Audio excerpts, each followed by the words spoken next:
Ito na po ang update guys. Dato Adlaw at ang kanyang opisina sa federal ay dinimulis na ng mga otoridad. Panoorin natin ang video.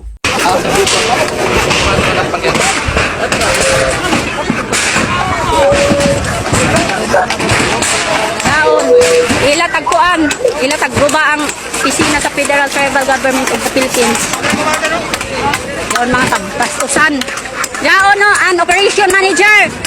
Yaon si Ja, operation manager sa kuan sa demolition. Yaon sa I-Cortis. Oh. Yaon. Operation manager sa kuan demolition. Trabahanti sa I-Cortis.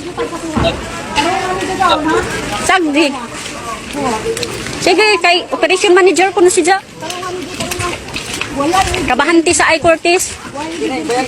Yan na nga ba ang sinasabi ko sa inyo? Kung nakinig lang sana kayo sa akin, hindi sana aabot ng ganito. Ayan tuloy, pati yung mga bahay ninyo, dinimulis na dahil sa tigas ng ulo ninyo.